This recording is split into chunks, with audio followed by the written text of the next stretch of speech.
Continuamos con La Noche.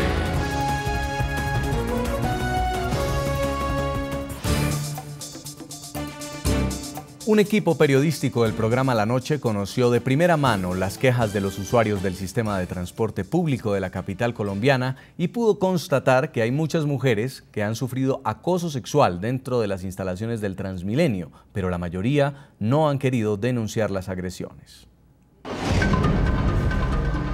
En una odisea, en eso se ha convertido para las mujeres bogotanas transportarse al trabajo, a la universidad o a sus destinos de rutina. Son interminables filas y pocos autobuses, dicen algunas residentes. Empujones, confrontaciones verbales y hasta violentas han sido los casos más frecuentes dentro del sistema de transporte. Sin embargo, el enemigo más peligroso, coincide en la mayoría, es el acoso sexual.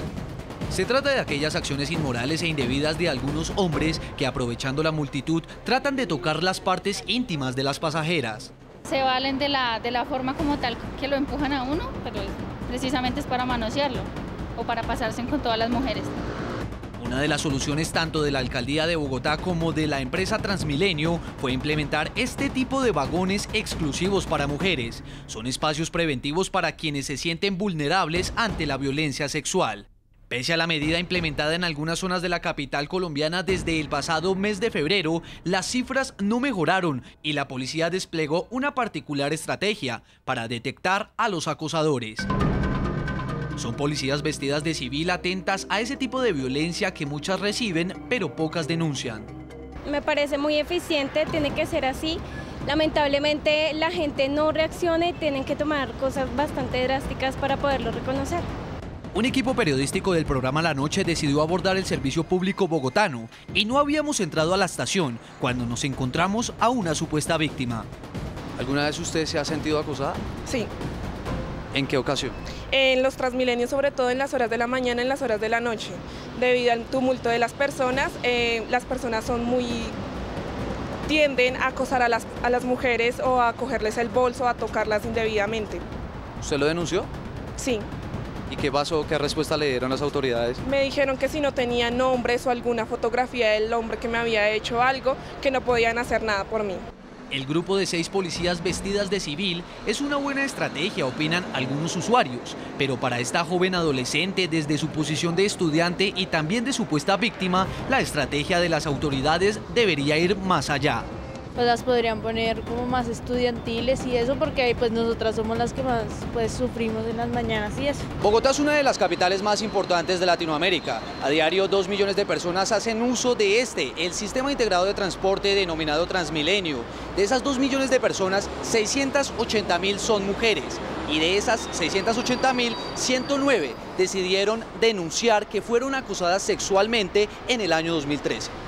Estas cifras de la Secretaría de Movilidad de Bogotá hicieron que las cazaacosadores, como ya se les denomina coloquialmente, capturaran a un presunto infractor.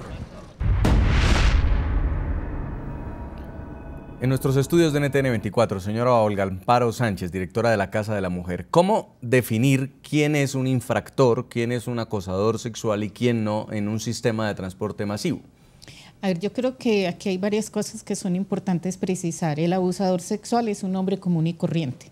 No es un enfermo mental, no es un adicto, no es un borracho, porque se crea como un estereotipo de que solamente los enfermos mentales, los que consumen drogas o los borrachos son los que abusan sexualmente. Seguramente hay gente que tiene problemas mentales lo hace, y también el adicto o el borracho, sino lo que quiero connotar con esto es que es el hombre común y corriente.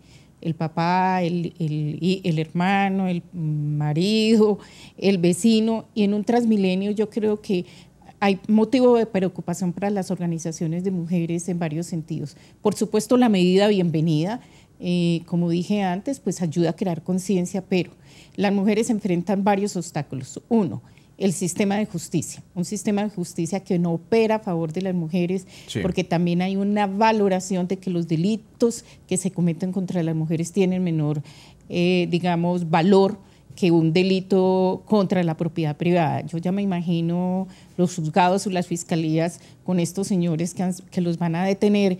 Lo primero es la prueba.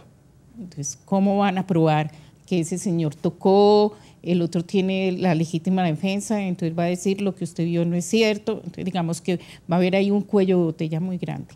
Creo que el otro cuello de botella grandísimo es considerar que solamente a través de la cárcel se va a solucionar el problema.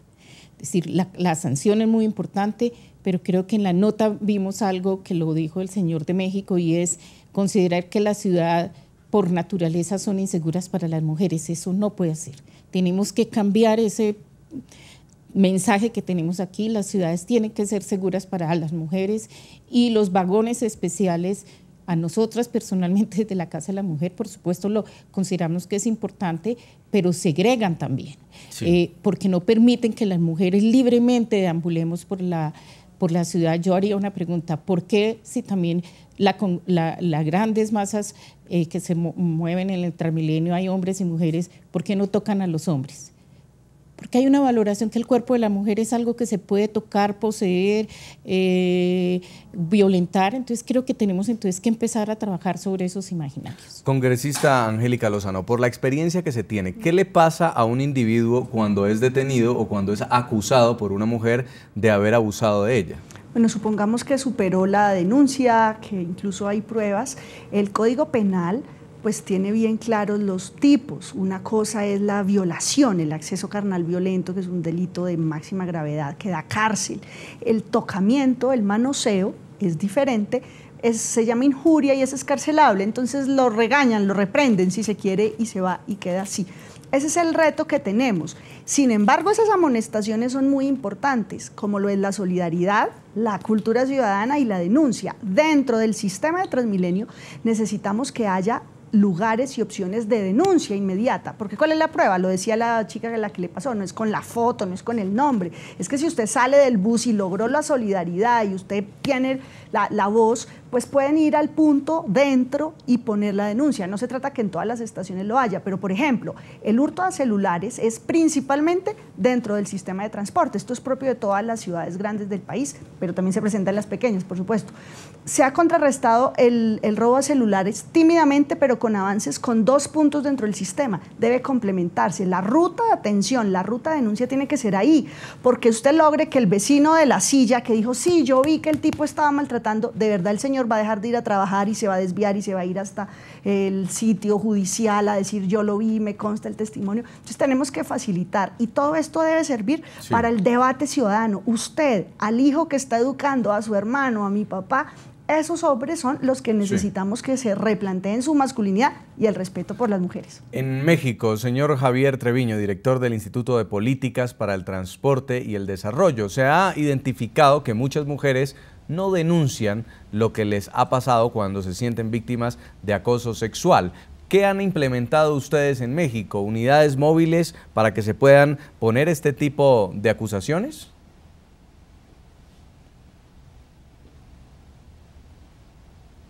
Sí, hay en el sistema Metro, hay módulos especializados que reciben denuncias sobre este tipo de cosas. El problema es que seguir, a pesar de que hay una fiscalía especializada en delitos sexuales, seguir este tipo de delitos es complicado en el transporte público. Por eso es tan importante, y estoy totalmente de acuerdo con Angélica, de que el tema clave es, se tiene que sancionar socialmente, tiene que estar claro que la violencia no es normal, que este tipo de actitudes son sancionadas por el Estado y por la sociedad, y todas estas medidas, como por ejemplo que me parece fabulosa la de policías encubiertos, hacen que le quitan lo normal a este tipo de acciones.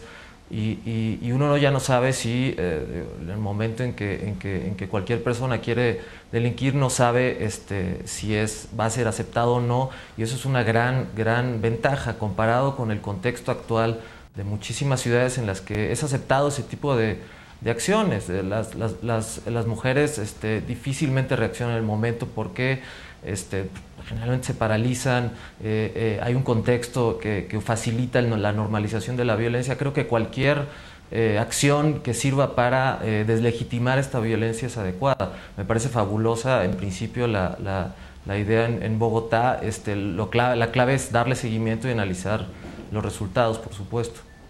Señora Olga Amparo Sánchez, directora de la Casa de la Mujer, este tipo de conductas que terminan constituyéndose en abusos sexuales, ¿son aceptados como algo normal en la idiosincrasia de los latinoamericanos? ¿Por qué no escuchamos, por ejemplo, en los metros de Europa que ocurre este tipo de incidentes?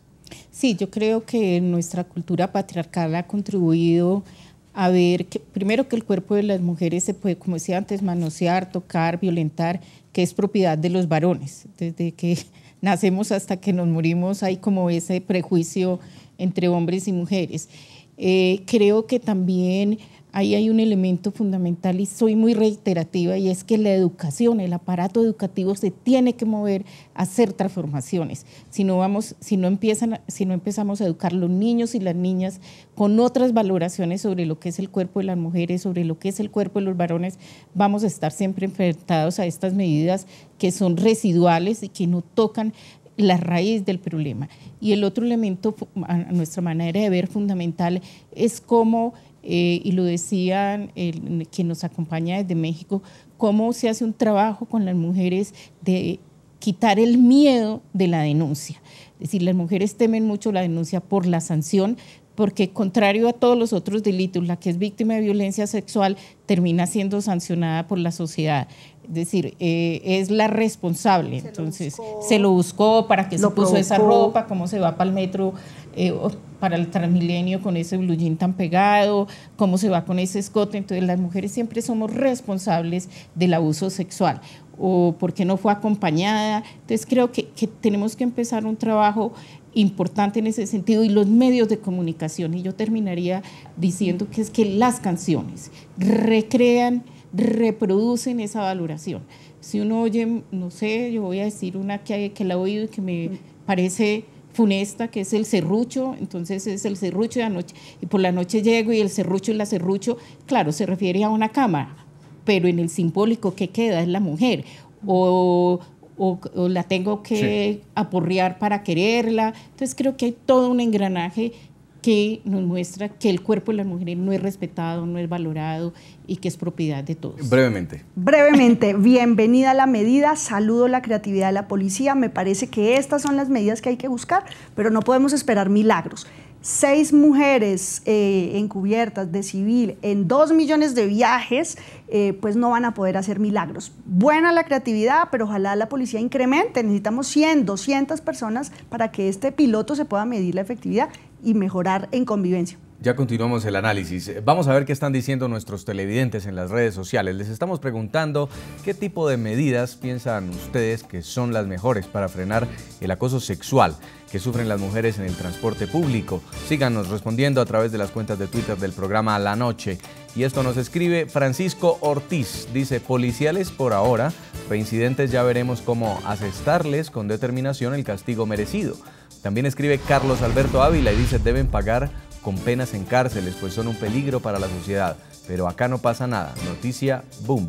También escribe Arley Pérez, dice: educación. Yo escucho mucho en las campañas políticas hablar de cultura ciudadana, pero solo se queda en discurso. Vamos a hacer una pausa y ya regresamos en nuestro bloque final en La Noche. Ya regresamos con La Noche.